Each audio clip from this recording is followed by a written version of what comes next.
Welcome to the Manly Saints Project with me, Hugh Hunter. If you enjoy my work, please consider signing up and supporting me on Substack, or click the link in the show notes to buy me a beer. And if you enjoy the podcast as audio or video, please consider giving me a rating wherever you are. It helps a lot. Now, let's meet this week's Manly Saint.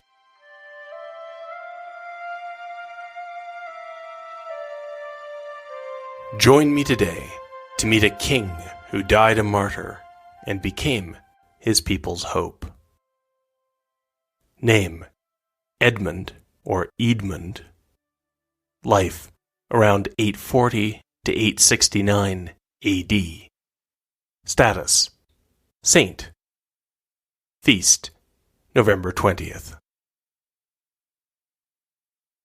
Even after he had lost the battle, and after his last strategy for stopping the great heathen army had fallen apart, King Edmund refused to compromise. He would not bend the knee and become a client king, serving under the pagan Vikings.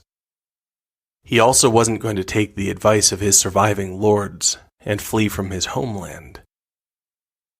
Edmund had made his play, and through chance and circumstance, it had not been a success. Now, he waited for the Vikings, surrounded by nothing but a few loyal servants, like the boy who carried and cleaned his weapons and armor.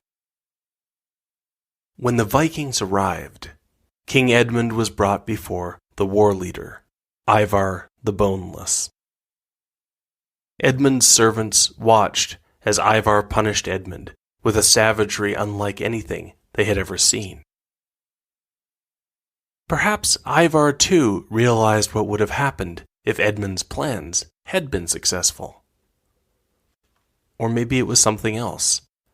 One historian has suggested that Ivar wasn't just killing Edmund, he was sacrificing him. If so, Edmund wasn't cooperating. He was beaten and whipped, and called on Christ for strength.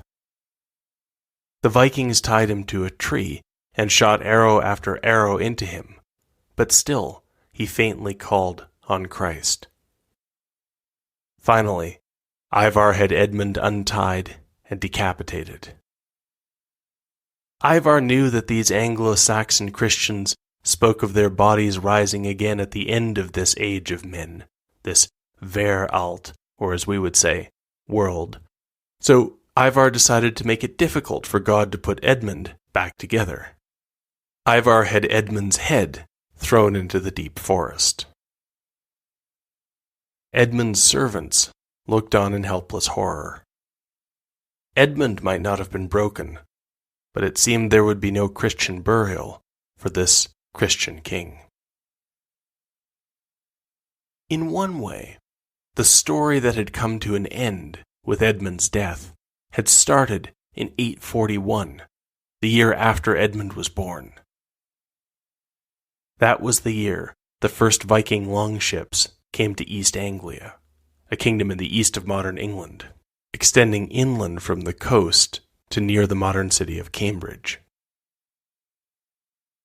The pagan people of Scandinavia had been expanding, raiding far from their frozen homelands. The age of the Vikings had arrived. The scholar Alcuin had tried to capture what this meant in a letter to one of England's many kings. Lo, it is nearly 350 years that we and our fathers have inhabited this most lovely land, and never before has such terror appeared in Britain as we have now suffered from a pagan race.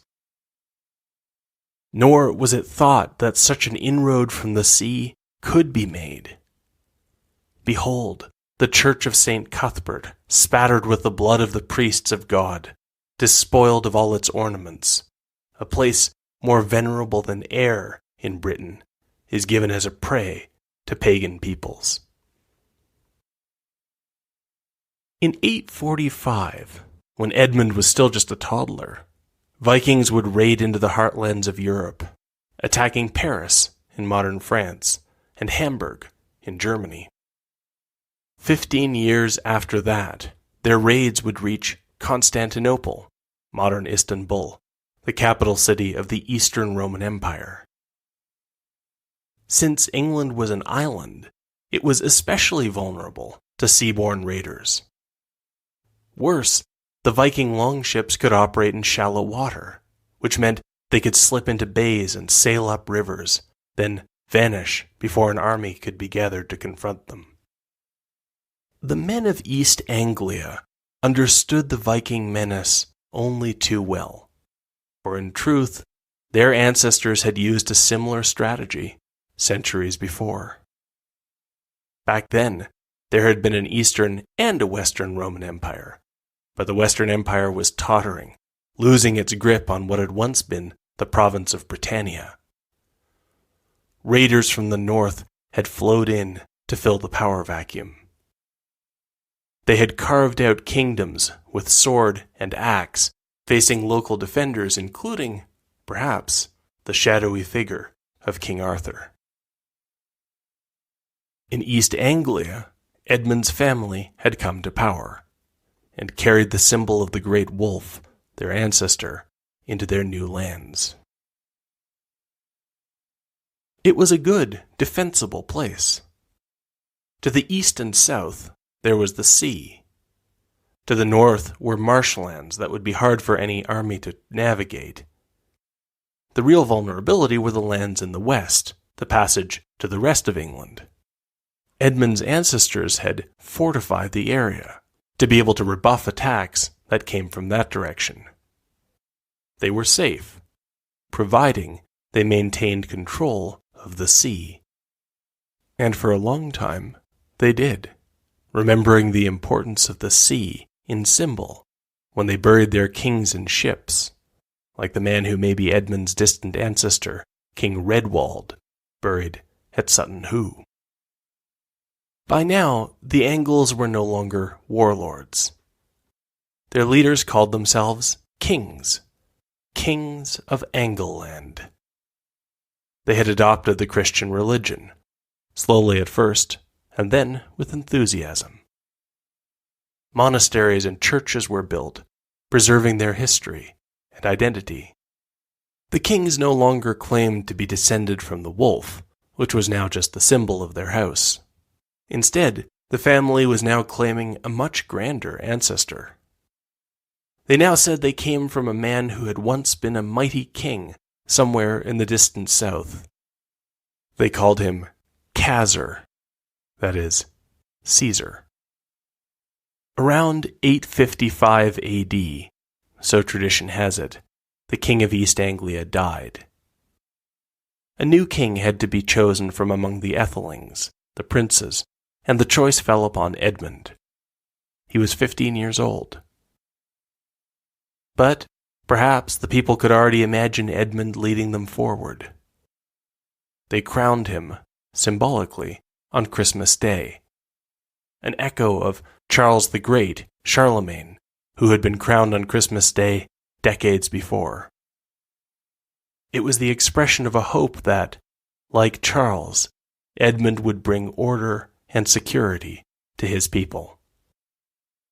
As it would turn out, he had 10 years to do so. We can see from what would happen next that during his first 10 years of peace, Edmund must have won the love of his people. All the traditions that offer us details come from long after his time. We hear that he was a godly Christian monarch. We hear that he was a builder. Meanwhile, elsewhere, events were being set in motion that would bring Ivar the Boneless to England. In faraway Denmark, a man named Ragnar Lothbrok had come to power, and his sons would form a kind of dynasty. Ragnar brought warriors to the north of England, and for some time he prevailed, but eventually he had been killed, so it was said, by a king in the north. Ragnar's son, Ivar the Boneless, had sworn revenge. Of course, politics played a role here. Ivar and others began to gather a massive army, preparing for raiding and conquest in England. They would sail over in a flotilla of longships, making landfall on the coast of East Anglia. And so it was that in 865, the huge Viking army materialized off the coast of East Anglia. The scale of the invasion force seems to have taken Edmund by surprise. Edmund scrambled to figure out what to do. No doubt he met with his council, perhaps also consulting with the prince from the nearby kingdom of Wessex, a man named Alfred, who was visiting East Anglia at the time. In the end, Edmund could see no option but to negotiate. He made it possible for the Vikings to spend the winter in East Anglia, and promised to equip them with horses so they could ride north and settle their feud in the spring. We don't have any accounts of Edmund's reasoning, but it's hard not to see the outlines of a strategy in his decision. The most difficult place to fight the great heathen army, as the Viking invasion force was being called, would be on his coasts. The great heathen army was on dry land now. For Edmund, it was a matter of preparing for war, but waiting for the moment to strike. Edmund threw his energy and resources into these preparations, and the effect of his war economy can be seen in the coins his kingdom produced. When Edmund had first reigned, his silver currency was pure silver. Now it became mixed with copper as Edmund tried to stretch every resource to build and prepare. The opportunity that Edmund seems to have been waiting for came when the great heathen army marched back south. They attacked a city near East Anglia, but in a neighbouring kingdom, Nottingham, in central England, then in the kingdom of Mercia.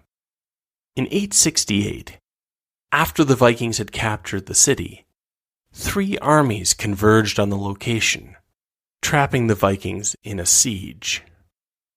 One army was from Mercia. Another had come from Wessex, sent by the King of Wessex, one of the brothers of Prince Alfred. The last army, a later tradition has it, was the East Angles, led by King Edmund. It was a clever plan.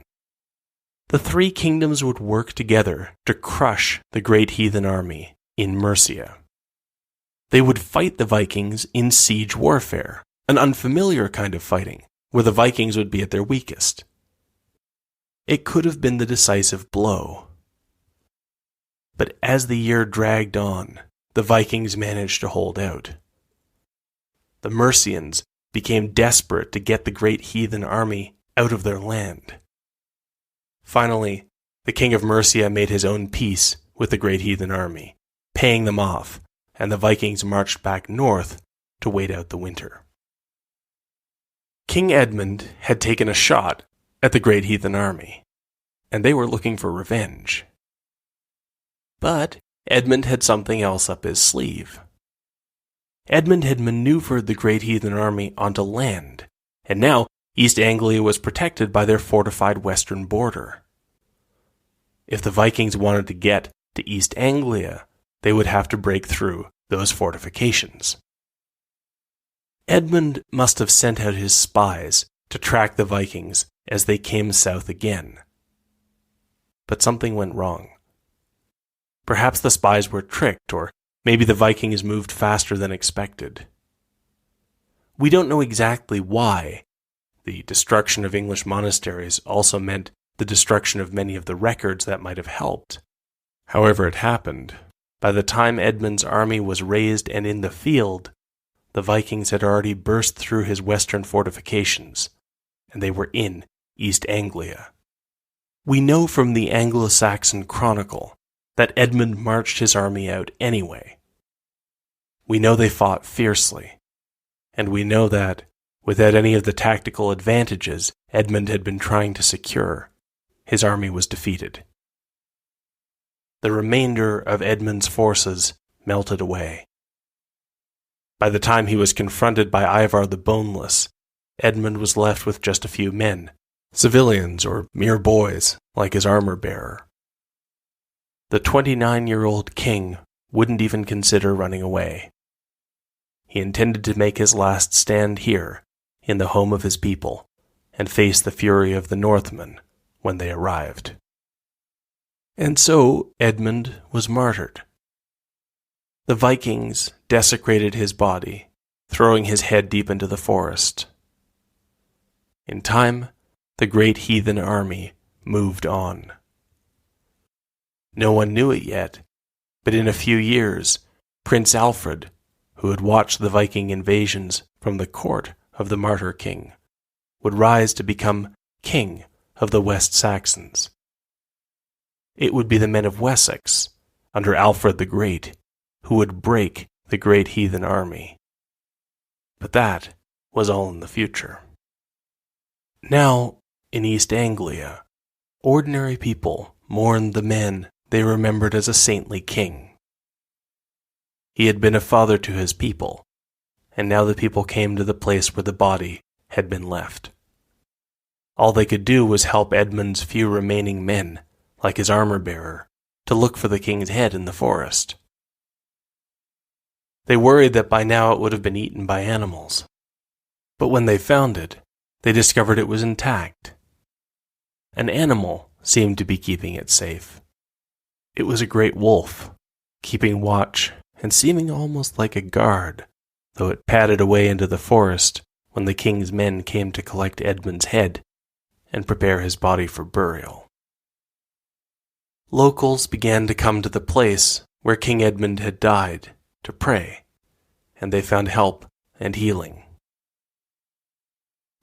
The impression he had made was so great that the East Angles kept him on their coins, only now they called him Saint Edmund, the king.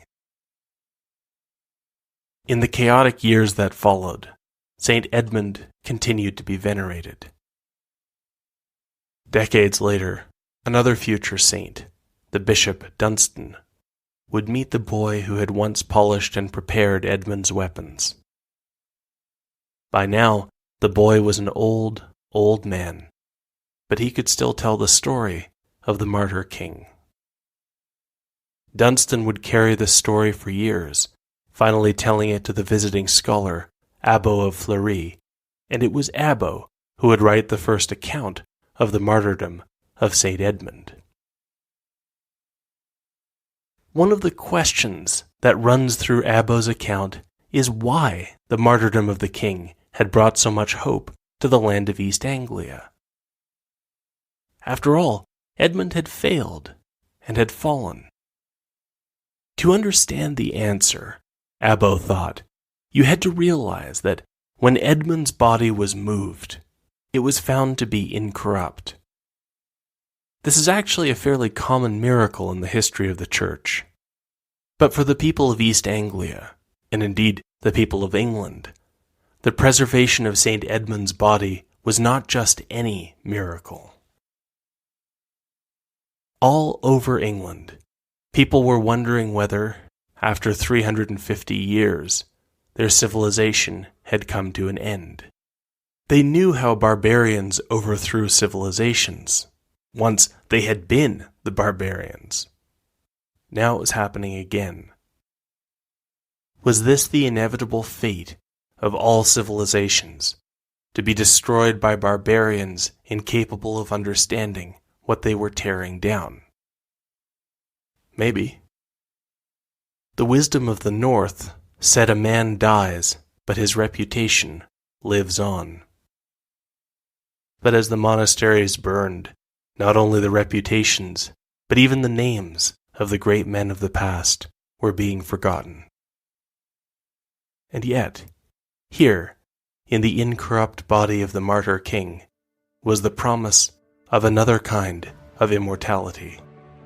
It was a promise that God would not forget his servants, that he would remember them, even if no one else did. And, at the end of the age, they would rise again.